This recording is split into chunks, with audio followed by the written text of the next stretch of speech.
What's up, everybody? Welcome to the American Sports Show. I'm your host, Jack Kellen. Today, we have a Week 1 NFL recap. Let's get started. So, this week of the NFL season was a great week of NFL football, top to bottom, especially in the 1 o'clock window. Man, those are some great games. But let's start with the game that we just watched. We got Bucks, Cowboys, and man, the Cowboys offense looks so bad. We knew they had the Tyrone Smith injury that really deflated this offense, but man, they just could not move the football. They mustered 3 points, really not that good. Tom Brady, though, the Bucks offense, they moved the ball, but they didn't score in the red zone. Leonard Fournette looked really good. That line was mashing, mashing, mashing.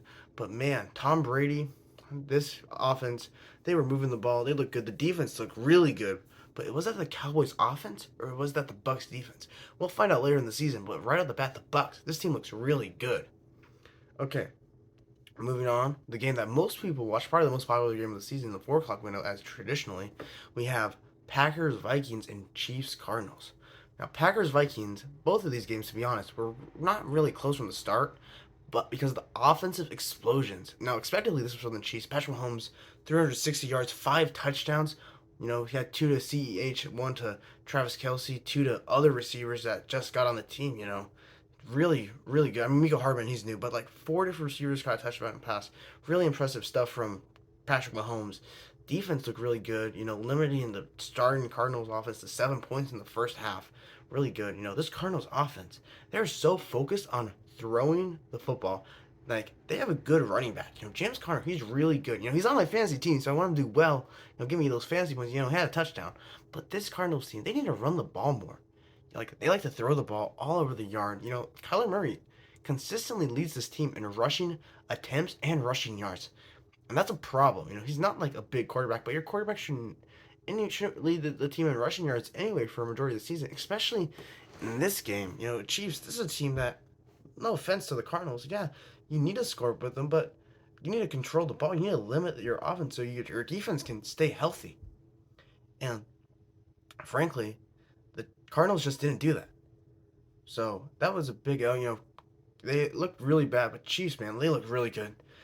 It's Chiefs, Bills. Those are the two teams that came out looking the best out of the AFC, out of all the top teams. Ravens looked a bit shaky, but they looked pretty good. But all the other top contenders, Chiefs and Bills, sorry, those two teams looked really good. Bills dominant win on Thursday. I'm not going to touch on it in this video, but damn, the Bills look dominant. Chiefs look dominant. Hopefully, the matchup coming up soon. I don't know the exact date, but it's coming up later this season. Going to be a great game. Moving on to the other 4 o'clock game, we got Vikings Packers. This is the game I watch. I'm a big Vikings fan. Hope you guys know. Vikings, man, this offense, it's a great breath of fresh air. It's so great to see them. Justin Jefferson, huge game, 9 catches, 180 yards, 2 TDs, outstanding. Packers offense. I know they were missing their number one receiver and their 2 starting tackles.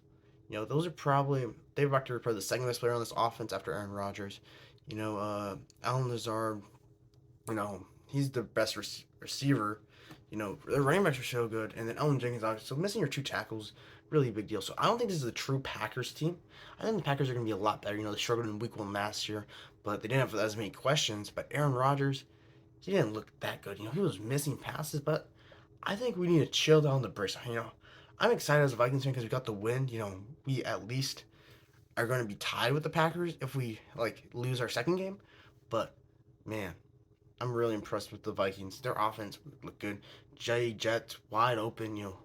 Cousins had well over 280 passing yards, 2 touchdowns. Cook even, I'm glad that we're passing it, but Cook still had good yardage, really consistent, good stuff. I think this Vikings team, I thought that they had a chance to be really good. This team's going to be really good. I not don't no locks after Week 1. I don't want to overreact, but man, they look really good in that game. I expect more stuff to come. Other interesting games Week 1. Giants upset the Titans. Saquon Barkley had a massive game. Is Saquon back? I think Saquon's back. This is his first fully healthy off season since his first year. He's going against the Titans defensive line. Titans defense, one of the best defense, with Jeffrey Simmons, Kevin Byard. They have a great defense. And Saquon Barkley was able to do all that, 2 touchdowns, really good stuff. Game-winning 2-point conversion, balls of steel for Brian Daboll. Man, he's really taking those punches down there. Brian Daboll, man, real strong man. Okay, Now the game of the day, 1 o'clock. I know we're going backwards, a bit weird. 1 o'clock. We got Bengals Steelers. Man, this was a crazy fucking game. Bengals had 4 turnovers, 5 turnovers in the whole game. 4 in the first half. 4 interceptions from Joe Burrow, including a pick six, a crazy interception by T.J. Watt. This Bengals offense, they were moving the ball, but they had so many turnovers. Steelers though, great, great grind. Everyone thought the Steelers were going to be bad. Mike Tomlin came in, upset the Super Bowl losers on the road. High hopes. Joe Cool didn't look so cool today. But man, Evan McPherson missed the kick. Now it was a backup long snapper, so if you know a lot about kicking, I watch Pat McAfee. The long snapper is the reason for those missed kicks most of the time. The kick that he missed was laces, so it's hard to blame him.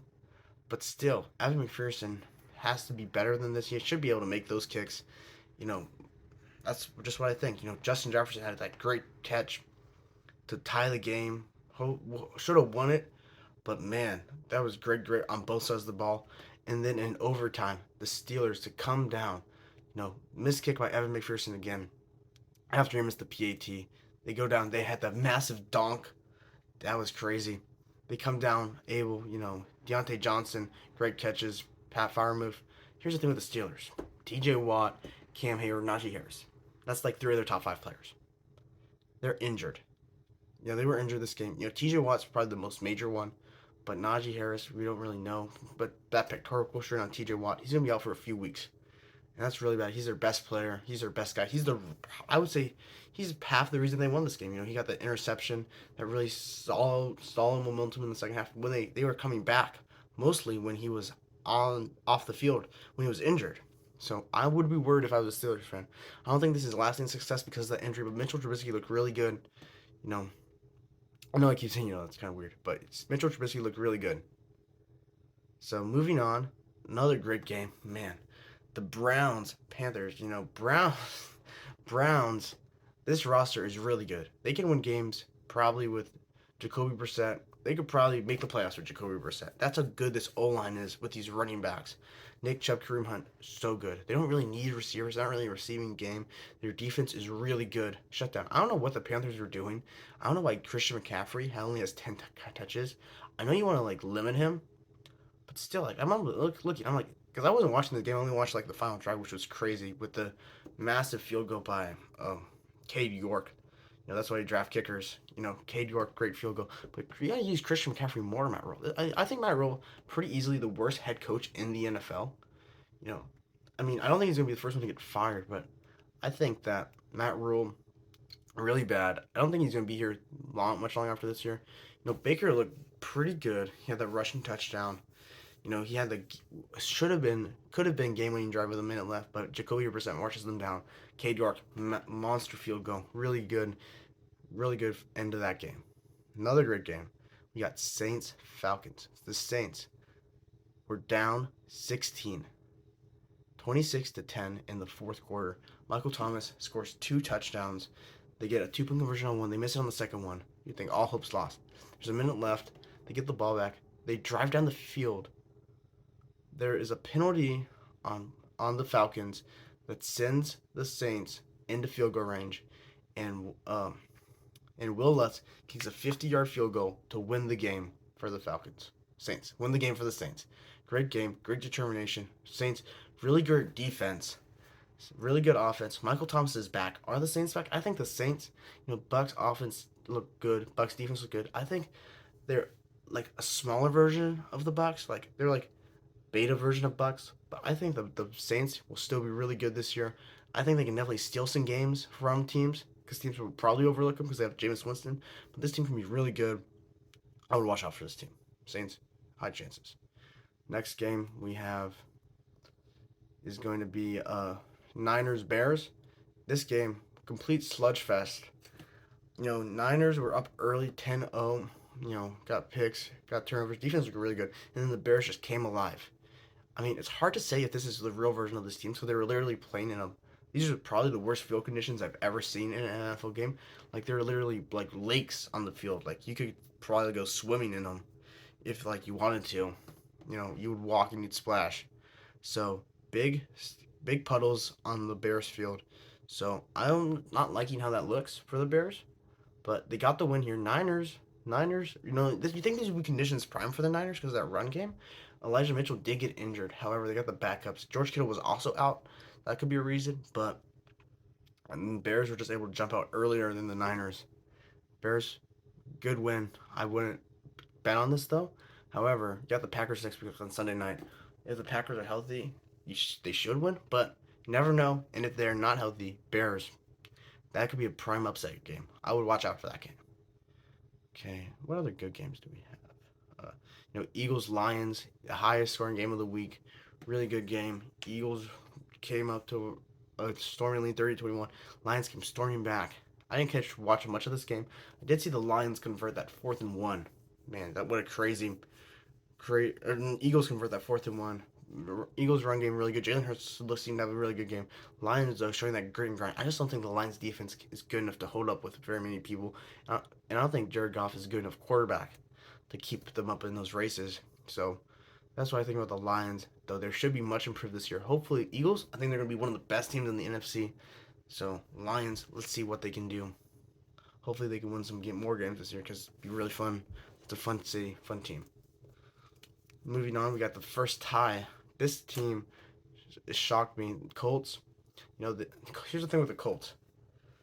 When they're good, they're really good. But when they were bad, though, they gave up turnovers that put the Texans in prime scoring position, and that's the reason this is the first tie game of the season. You never want to start the season off tied, especially against a division rival like the Texans. So Colts, really interesting game.